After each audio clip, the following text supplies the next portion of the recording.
Hello and welcome to this brief tutorial on differentiated resources for you, differentiated reading resources specifically to help you with your students.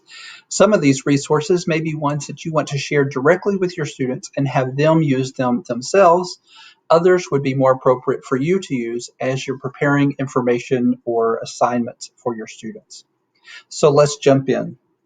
One of the resources will actually be in Google Slides. Now, I'm using Google Slides for my presentation, and I'm using Screencastify to record my screen. But what I might want to do, because if I just drop this into my Google Drive, the recording, it's not going to put the annotation, it's not going to do the closed caption with it. And maybe the grade that I'm teaching, students don't have access to YouTube. That's where closed captions come in with Google Slides. So you'll notice when I move my mouse, I'm in presentation mode, and when I move my mouse, the toolbar appears at the bottom. If I click on the down arrow, you'll see there in the screenshot, rather a little bit larger for you to see easily, I can change the text position as well as the text size. I find for my uses, I like the text to be at the top as opposed to the bottom, and I choose the extra large feature. That works out great, especially in my room. If I'm using this in my classroom and I have students sitting far away, it's going to help them see better. And then if I'm recording, it's going to be easier for students to read as well because it won't be quite so small. So let me turn on closed caption so you can see what it does. So closed caption, when I click on the icon, will minimize the presentation area just a tad, and it will start typing what it hears me saying at the top. Now, while it is quite good, it is not perfect. There are many words that we have in our English vocabulary that are homonyms. Maybe the words such as here. I use it in a sentence, and it'll try to pick up the context, such as, did you hear the train go by? Once it puts it there, it may initially put it as H-E-R-E, but then once it hears the context, it'll say, oh, that's the wrong one. Let me put it correctly. It doesn't always do that, though. So the word that the students read may not be the exact word that's spelled correctly. It may be a different homonym. A downside of this is that you cannot put punctuation in as you might do if you're using a speech-to-text editor that you might have on your phone when you're text messaging a friend. That means I can't say the word period and have it put a period actually there in the screen. But it is a very good tool to use with your students.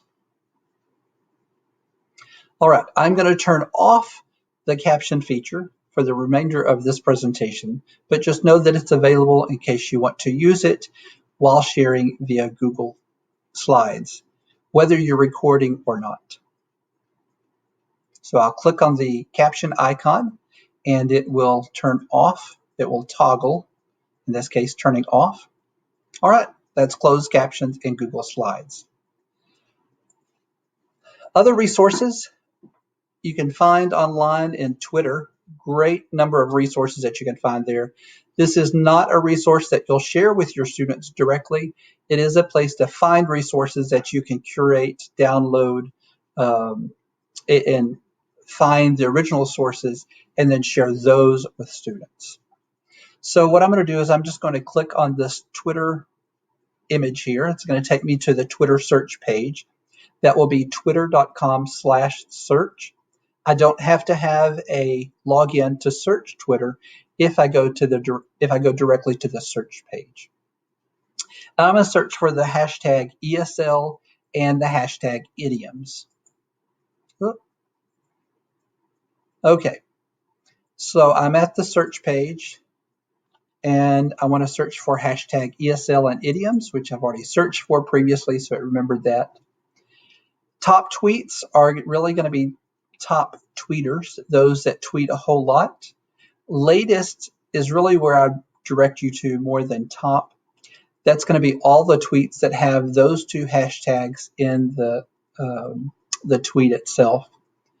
But you might look over at photos and videos to see if there are any resources that you want to locate either on a website that you can share with your students, or you can possibly find the video or the photo, download it, or take a screenshot and share directly with your students. You don't want to share this you don't want to share this URL with your students, because when they go to this URL, it may have some inappropriate tweets that somebody has tweeted out since you looked at the page. So just a cautionary tale about that. Simple English Wikipedia is a great place to have your students go, especially if they're struggling readers. This is probably going to be great for elementary, middle school, or if you have high school students that are just beginning in the ESL programs. What Simple English Wikipedia does is it's not exactly a mirror of the main Wikipedia page, because it doesn't have every article, but it is a compatible, simpler version. It has many things in Simple Wikipedia, but it doesn't have everything that the full Wikipedia has. The nice thing about Simple English Wikipedia is that it has shorter sentences, so it's easier to read, and it uses more basic vocabulary than what you might find. So if you have students, maybe you're teaching a high school subject such as chemistry, and you have students who need to do some research to find out a little bit more on calculating moles or Avogadro's number, this may be a place for them to go that would explain it in a more simpler fashion than just doing a Google search and watching a couple of YouTube videos that may be more intended for college students or seniors or students maybe in AP chemistry. Meme makers are great. They really help students communicate, and students like doing memes. Now, here's an instance where you might want to use such as imagechef.com/meme maker. But I don't know that I'd recommend students going to this site, just because it shows what other people have created, and some of those may be inappropriate. So this would be something where if you're creating a meme for students, it would be very easy for you to go here, create that, save your image down, and share with your students. But if you're having students create memes, I would recommend such what is mentioned there in the dialog box, the speech bubble. Have them go to Google Slides or Google Drawings, and then use that as their meme maker. They'll still be able to end up with the same result as going to one of the various meme maker generators, but you don't have to worry about them seeing something inappropriate while they're in the process of creating it. So here, if they're using Google Slides or Google Drawings, they would copy and paste a photo or insert a photo or import a photo, and then over that they would type their text in a text box and arrange it, and then save that as an image, or they could share that document directly with you. It's still the same outcome, but it's going to be a safer method for them if they're creating memes within one of the Google tools. If they happen to have a laptop that has PowerPoint or Microsoft Word on it, they could definitely use that as their tool of choice. But if you have the Google Suite, then I would recommend using Google Slides or Google Drawings. Flipgrid has a very nice feature to help your students. You may not have noticed it. It's kind of a quiet slip in that they did, but you'll notice this icon right here, the immersive reader icon. When you type your instructions to your students, you may have some vocabulary that if they hear you say it, they understand the word, but just by reading the word, they may not catch it. If they click on this icon within Flipgrid when they're about to do their recording, it will read that text to them, and it will highlight each word as it reads it.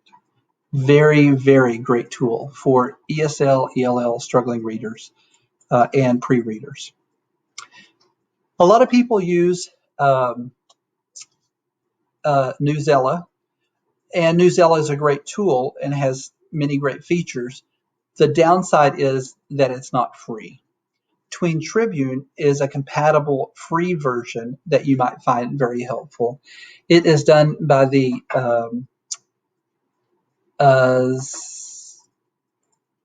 science by the Smithsonian Institute, excuse me. And what it will do is it will have groupings of articles. These will be nonfiction articles that people have written. And you can see grade K4, 5, 6, 7, 8, 9, 12. There are also some in Spanish if you want to see those. You can also scroll down and you can take a look by topic, what stories or what articles that they have, or you can look by lexile level. Now, there's several different ways of calculating a lexile. It's basically a grade equivalent number that's assigned to the reading level of the text. Because there are different ways, and Tween Tribune doesn't clearly state how they calculate the lexile, we have to just guess at that. So let's take a look at 5 false facts about the human body. You'll see here it's written 4 different levels. So I can share this with my students, and if they need an easier version, they can go to the 580. If they are a better reader, stronger reader, they can go to a higher number lexile. So maybe let's, right here it's 810. So if I just click on the title, it tells me it's going to give me the 810 level. And here I can read the article. I can also share this with my students. If I have Google Classroom and I've registered for free as a teacher here on Tween Tribune, I can easily add it to Google Classroom as an assignment. But let's take a look at what exactly is 810 equivalent to. Well, we've done some Google searches, and here is one chart. Now, this may not be the exact algorithm that they use, but at least it's going to be in the ballpark. So if I look at an 810 right here, 800 is going to be about 5th grade level, 825 is 5th year, 2nd month, or 5th grade, 2nd month. So I can see that that's about a 5th grade reading level. So that means if I go down to the simpler level, let me get rid of these.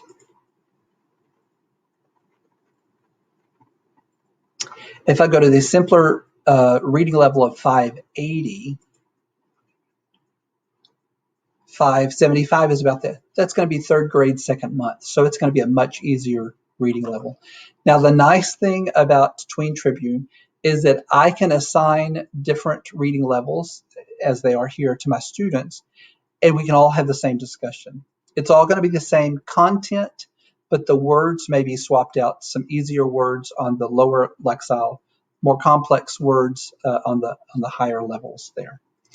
Or you could just assign this page to your students and let them know, hey, if you're not having the comprehension that you want, if you're struggling reading this some, then see if there's a lower number that you can click on, and maybe that'll make it easier for you to understand, or it'll be easier for you to maybe read faster. If you find that it's too simple, or if you're going to be practicing for the ACT or SAT, then let me encourage you to read one of the higher level lexiles. All right, so that is Tween Tribune. Definitely a good resource. It doesn't have to be just ELA that you're teaching. It's great for science and other areas as well. Social studies, not so much as math, but they do have math in there. Rewordify lets you take and do kind of like your own Tween Tribune. You can take a web page or your own text and you can copy and paste it into Rewordify. And then you can go to the settings and you'll see right here in this screenshot, you can choose what display mode you want. By default, display hard words and easier words in line. And then it's going to show you what that sample will look like. Rewordify level, the easiest means it's going to swap out the most words. The hardest means it's going to not swap out as many words. It's going to let the students read those, and it's going to make the assumption that they have a higher reading level. Highlight mode, yellow, purple works great, but if you're going to print this out, if you're going to save it as a PDF, if you're going to print it out, then you probably want to use none or underline, because you're probably not going to be printing in color. If you're going to be saving the document that you're looking at, that it generates as a PDF, then using one of the highlighting modes with color is great. So let's take a look at exactly what this does. So I'm going to click on Rewordify here.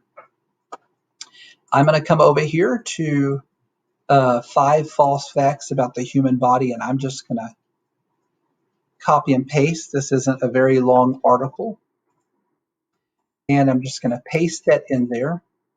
Now, before I ask it to rewordify, let me click on Settings up in the top right and see how I want it to be done. This first method that it shows me, it's going to reword hard words, and it's going to highlight those in yellow, but I'm going to have to mouse over them to see what is the hard word that they're not showing me, because they're showing me the simple word. And so I can move over speeds up, and it says expedites is the hard word. Maybe I'll check out this next one here. Don't reword it, but let me have the easy one if I need it. So it's going to give me the word sublime, but if I go sublime, what is sublime? Then I can mouse over it and it will show me that word. If I click on it, if I click on that word that it's highlighted, it'll show me the word that's swapped out. It'll also play that word for me. Sublime. So I do have audio support. And then I can change it going up as needed. I'll just choose this setting, close it, rewordify the text. And now here's my text. Notice you ask us to debunk. Well, students may not know what debunk means, or debunk. They might not even know how to pronounce that word. But expose as false is going to be swapped out, and it's showing that it's swapped out. I can then, as the teacher, I can come up to print learning activities. I can share this page. I can save it or print it as a PDF. So you might find that this is going to be extreme help with your students. I can't share the URL because it doesn't create a unique URL for each passage that you check. So I would need to use one of these tools here to go further with it, whether I'm downloading it, whether I'm saving it offline, or whether I want to create a PDF that I'm going to share with my students. The print and learning activities will also allow you to create some activities with the words that were highlighted, such as different quizzes or vocabulary activities, or you can even export those if you want to create flashcards with those. Rewordify, great tool. I highly recommend it. Read Aloud is a Chrome extension that you can install, and it will allow students to right-click on a web page and it will read the web page to them. Or they can select text by clicking and dragging, and right-click on the text, and it will read just the highlighted text to them. Now, if you're in a Google district, your district can push out this extension to all of its users, whether it's students or teachers. So students don't have to go to it themselves to install it. It can be installed for them, but that is only if they have a district-managed Chromebook or Android device. If they have their own device, they will need to go and download it and install it themselves, or they'll need to ask their parents to do that. But this is a handy tool to have. Hemingway App, definitely for maybe 4th grade and up. It allows students to take a look at their writing, and it's going to give them a little bit of feedback. It's not the same as having a tutor sit down with them, but they can write some and then have Hemingway App check their work. You'll see here it's saying that their writing is on a 6th grade level. They've written 133 words, and then it has some suggestions for them, such as 2 adverbs meeting the goal of 2 or fewer, and then it's going to highlight those in blue. 1 use of passive voice meeting the goal of 2 or fewer, and it's going to highlight where that was in the text. So it can be a great tool, especially if you have students doing some work and you want them to think about their work before they share it with you or before they share it with other students. This can be a helpful tool for them. They can take and copy and paste their text into the Hemingway app, make some corrections, copy and paste it back into Google Docs or Word, wherever they happen to be writing, and then share that with you or have their peers assess that. Thank you so much for joining us as we talked about remote learning and resources that can help you differentiate in reading. We definitely want to be here to help you at TCEA. If there are other resources that we can help you with, please let us know and we will get those together for you and share those out.